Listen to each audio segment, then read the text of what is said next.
बिस्मिल्लाहिर्रहमानिर्रहीम। अस्सलाम वालेकुम। आप देख रहे हैं नेटिव कंप्यूटर साइंस क्लब और मैं हूं अब्दुल लतीफ़। उम्मीद करती हूँ आप सब लोग खैरियत से होंगे और जो स्टूडेंट्स हैं वो अपनी स्टडी से रेलेवेंट हल्का फुल्का अब अपनी रूटीन में आने की कोशिश कर रहे होंगे, क्योंकि बहुत जल्द तालीमी इदारे खुल जाएंगे और जो पढ़ चुके हैं, अपनी स्टडी कंप्लीट कर चुके हैं, वो डेफ़िनेटली पीपीएससी के लिए भी हल्की फुल्की तैयारी कर रहे होंगे। तो मेरा लेक्चर उनके लिए भी फ़ायदेमंद साबित होगा।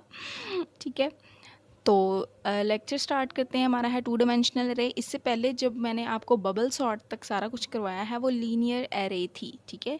और आज जो हमारा टॉपिक है वो है टू डायमेंशनल एरे। डायमेंशंस कहते हैं अतराफ़ को, यानी कि सिमतें कितनी हैं किसी चीज़ की। तो ये जो एरे है ये टू डायमेंशनल है, इसकी दो डायमेंशंस होंगी, ठीक है। तो अपना लेक्चर स्टार्ट करते हैं और उससे पहले जल्दी से मेरे चैनल सब्सक्राइब करें and don't forget to turn on notification. Okay, उम्मीद है आपने अब तक मेरा चैनल सब्सक्राइब कर दिया होगा। ठीक है, तो हम स्टार्ट करते हैं two dimensional array. Two dimensional array को हम एक टेबल भी कंसीडर करते हैं, ठीक है।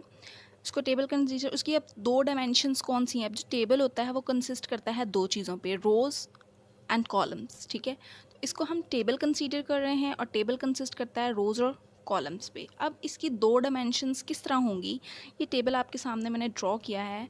अब जो हॉरिजेंटल होती हैं वो होती हैं रोज़, ये देखिए हॉरिजेंटल। अब इसमें तीन रोज़ हैं, 1 2 3, ठीक है। और जो वर्टिकल आ रही होती हैं उन्हें कहा जाता है कॉलम। अब इसमें कॉलम्स कितने हैं, 1 2 3 4, ठीक है।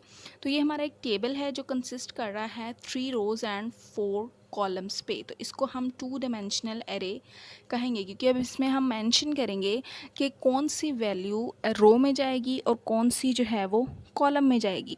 अब इसमें जो एलिमेंट्स होंगे टू डायमेंशनल के अंदर वो रेफ़र किए जाएंगे उसके इंडेक्स के हवाले से। अब इंडेक्स क्या है, एरे के अंदर हम जो यूज़ करते हैं, इंडेक्स स्टार्ट होता है हमारा 0 से, ठीक है। 0 1 2 3 एंड सो ऑन, जहाँ तक हमारी एरे कंसिस्ट करेगी। और जो उसका इंडेक्स नंबर होगा वो ये इंडिकेट करेगा कि जो एलिमेंट हम एंटर कर रहे हैं वो किस रो में और किस कॉलम में जाएगा, ठीक है। टू डायमेंशनल एरे को टेबल कंसीडर किया जाता है जो कि रोज़ और कॉलम्स पे डिपेंड करता है। जो हॉरिजेंटल होंगी वो रोज़ होंगी और जो वर्टिकल होंगे वो कॉलम्स होंगे। देखिए मैंने रोज़ लिख दिया और यहाँ पे मैंने कॉलम लिख दिया। अब इस टेबल के अंदर 3 रोज़ और 4 कॉलम्स हैं, ठीक है। अब इसको हम फर्दर देखते हैं कि टू डायमेंशनल एरे को हम इसका सिंटैक्स देखते हैं, इसको इनिशियलाइज़ कैसे करना है और उसको डिक्लेयर कैसे करना है।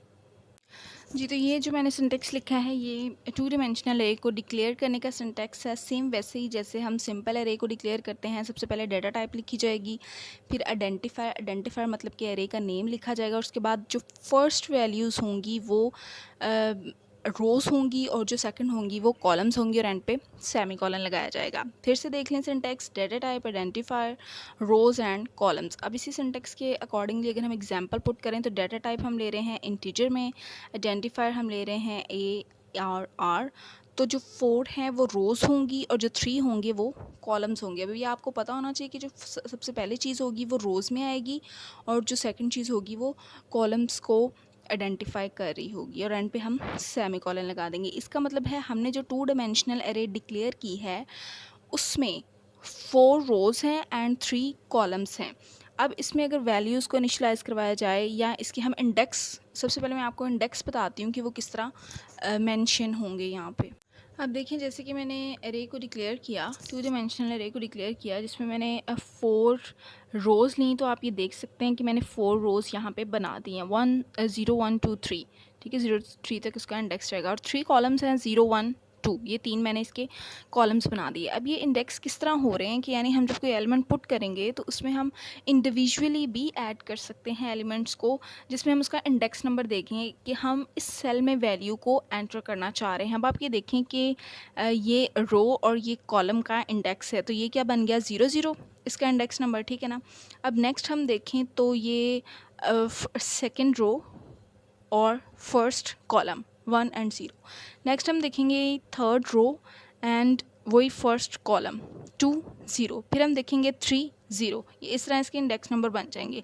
नेक्स्ट आ गया ये सेकंड कॉलम, इसमें क्या होगा कि ये रो और ये कॉलम, ये इसका इंडेक्स नंबर बन गया, ठीक है। फिर ये रो और ये कॉलम 1 1, ये 2 row and 1 column, 3 row and 1 column. इस तरह उसके थर्ड कॉलम पे हम जाएंगे तो 0 row and 2 column, 1 row and 2 column, 2 row and 2 column, 3 row and 2 column. ये इस तरह जो है इसके ये इसलिए है कि अगर आप इंडिविजुअली एलिमेंट्स ऐड करना चाह रहे हैं हर इंडेक्स पे तो आप इस तरह भी वैल्यूज़ को लगा सकते हैं। तो इस टेबल के अकॉर्डिंगली हम इंडिविजुअली एलिमेंट्स को कैसे एंटर करेंगे कि एरे का नेम लिखेंगे, ठीक है, आइडेंटिफायर नेम, उसके बाद 0 0 0 का मतलब है कि ये रो और ये कॉलम, ठीक है, फर्स्ट रो फर्स्ट कॉलम तो वहाँ पे क्या चला जाए 10 एंटर कर दिया जाए, ठीक है। उसके बाद उसका फर्स्ट रो है और उसका सेकंड कॉलम है वहाँ पे 20 चला जाए, फर्स्ट रो है एंड उसका थर्ड कॉलम है तो वहाँ पे 30 चला जाए। तो इस तरह हम इसके इंडेक्स नंबर को इस्तेमाल करते हुए अपने जो वैल्यूज़ हैं उनको एंटर कर सकते हैं, जिसको इंडिविजुअल एलिमेंट्स को एंटर करना या अगर हम इसको एक्सेस करना चाह रहे हैं तो वहाँ से हम इसको एक्सेस भी कर सकते हैं। एरे को डिक्लेयर करने के बाद हम उसकी इनिशियलाइजेशन पे आते हैं। इनिशियलाइज का मतलब है कि at the time of declaration array को वैल्यूज़ असाइन करना, उसे इनिशियलाइजेशन कहते हैं। इनिशियलाइज एरे को टू डिमेंशनल एरे को इनिशियलाइज करने के लिए कुछ इसके स्टेप्स हैं कि जो एलिमेंट्स होंगे ईच रो के उन्हें ब्रेसेस के अंदर, यानी कि अगर आप ये देखें तो मैंने ये डेटा टाइप एरे का नेम, अब ये जो हैं ये रोज़ 3 रोज़ हैं इसमें और 4 उसमें कॉलम है, तो आप देख सकते हैं 1 2 3 रोज़, 1 2 3 4 एंड 4 उसमें कॉलम्स हैं। अब आप ये देखें कि इक्वल का साइन और उसके बाद यहाँ पे वैल्यूज़ असाइन कर दी गई हैं। अब आप ये देखेंगे कि जो हर रो है उनकी वैल्यूज़ को हमने ब्रेसेस के अंदर इनक्लोज किया हुआ है, ठीक है। ये एक रो उसकी ब्रेसेस, ये दूसरी रो उसकी ब्रेसेस और ये तीसरी रो इसकी ब्रेसेस।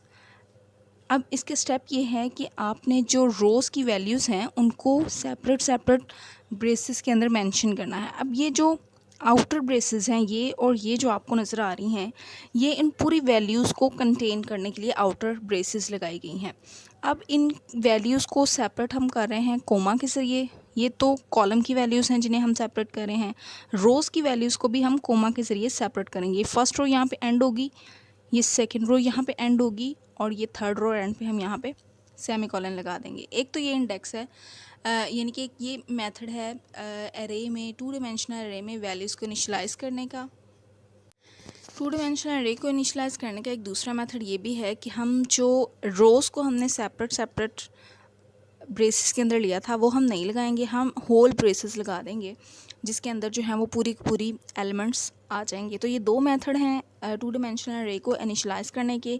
आप चाहें तो हर रो के शुरू और एंड पे भी ब्रेसेस लगा सकते हैं, अगर आप नहीं चाहते तो आप इस तरह भी इसको इनिशियलाइज़ करवा सकते हैं। लेकिन जो वैल्यूज़ होंगी उन्हें कोमा के ज़रिए सेपरेट किया जाएगा। ये जो वैल्यूज़ हैं ये कॉलम की हैं और ये जो कोमा हमने लगाया है ये रो को अलग कर रहा है एक दूसरे से, ठीक है, क्योंकि हमने 3 रोज़ लिए हैं और 4 यहाँ पे कॉलम्स लिए हैं। तो 1 2 3 रोज़ एंड 1 2 3 4 यहाँ पे कॉलम्स लिए हैं। तो ये है टू डिमेंशनल एरे को इनिशियलाइज़ करने का मेथड। टू डिमेंशन के बाद हम बात करते हैं मल्टी डिमेंशनल एरे की। मल्टी यानी बहुत सारी, इसको मल्टी डिमेंशनल एरे को एरे ऑफ एरेज़ भी कहा जाता है। अब इसमें जो एरे की डिमेंशंस होंगी वो सिर्फ 2 नहीं होंगी, क्योंकि इससे पहले हमने टू डिमेंशनल में 2 डायमेंशंस उसकी देखी, इसमें जो डायमेंशंस 3 4 या फिर इससे ज़्यादा भी हो सकती हैं, ठीक है। और जो मेमोरी इसके लिए हमें चाहिए होगी वो रैपिडली इंक्रीज़ होती जाएगी हर डायमेंशन के साथ, यानी जैसे जैसे हम डायमेंशंस को डिक्लेयर करेंगे एज इट इज़ उसकी मेमोरी इंक्रीज़ होती जाएगी। मल्टी डायमेंशनल एरे का सिंटैक्स आप देखें कि सेम वैसे ही हम डाटा टाइप लिखेंगे, एरे का नेम लिखेंगे। अब जैसे हमने टू डायमेंशनल एरे में पहले रोज़ और कॉलम्स लिखे थे, यहाँ पे हम ये नहीं लिखेंगे, यहाँ पे हम ये कांस्टेंट का इस्तेमाल करेंगे। ये कांस्टेंट्स हैं, कांस्टेंट एक्सप्रेशंस हैं जो लेंथ को इंडिकेट कर रहे होंगे, डायमेंशंस की लेंथ को, यानी कि एक ये कांस्टेंट एक्सप्रेशन होगा, एक ये, अब ये यहाँ पे ये तो वेरिएबल है ना ए बी, लेकिन हम कांस्टेंट की बात कर रहे हैं, ये सिंटैक्स है, लेकिन जब हम इसको एग्जांपल में पुट करेंगे तो ये कांस्टेंट बन जाएंगे। तो वो एन का मतलब है कि नंबर ऑफ़ कांस्टेंट्स हो सकते हैं, एन पे सेमीकोलन लगाया जाएगा। इसकी प्रॉपर समझ आपको यहाँ से आएगी। यहाँ से आप देखें तो डाटा टाइप में हमने इंट लिया है, एरे का नेम लिख दिया। अब मल्टी डायमेंशन है तो हमने यहाँ पे 3 डायमेंशंस इसकी जो हैं वो लिख दी हैं। तो मैंने जैसे कि बताया आपको कि ये कांस्टेंट एक्सप्रेशन है, तो 10 एक कांस्टेंट है, कांस्टेंट जो कि चेंज नहीं हो रहा ड्यूरिंग एग्जीक्यूशन, ठीक है। 5 एंड 7 ये 3 डायमेंशन अरे मैंने यहाँ पे लिख दी है, इसकी 3 डायमेंशंस है। अब 10 का मतलब है कि ये कहाँ तक चलेगा, 0 to 9, 5 का मतलब है 0 to 4 और 7 का मतलब है 0 to 6, ठीक है। ये इस तरह एक टेबल बन जाएगा जिसमें 0 to 9 पहले वैल्यूज़ जाएंगी, फिर 0 to 4 जाएंगी और फिर 0 to 7 जाएंगी। सेम 2 डिमेंशनल रे की तरह हम यहाँ पे इसे इंडिविजुअली एलिमेंट्स को एक्सेस कर सकते हैं, जैसे कि मैंने आपको बताया था 0 0 0। अब चूँकि 3 डायमेंशंस हैं तो इसका भी 0, इसका भी 0, इसका भी 0, ठीक है। नेक्स्ट जाएंगे तो 0 1 और इस तरह ये इसको एलिमेंट्स को एक्सेस करता जाएगा। तो ये आज का हमारा लेक्चर था, बहुत इंटरेस्टिंग था। 2 dimensional and multi dimensional array. Multi dimensional array को एरे ऑफ एरेज भी कहा जाता है, ठीक है। इसमें डायमेंशंस जो हैं वो 2 से ज़्यादा होती हैं, जैसे कि ये 3 डायमेंशंस हैं। उम्मीद है आपको आज का लेक्चर अच्छा लगा होगा और समझ भी आई होगी। अगर अच्छा लगा है तो इसे ज़रूर लाइक कीजिए, अपने फ्रेंड्स के साथ शेयर कीजिए, और अगर कोई सजेशन है या कोई क्यूरी है तो आप वो भी कमेंट में पूछ सकते हैं। अपना बहुत सा ख्याल रखिएगा, और अगर अब तक आपने मेरा चैनल सब्सक्राइब नहीं किया तो इसे जल्दी से सब्सक्राइब करें, ठीक है। अल्लाह हाफिज़।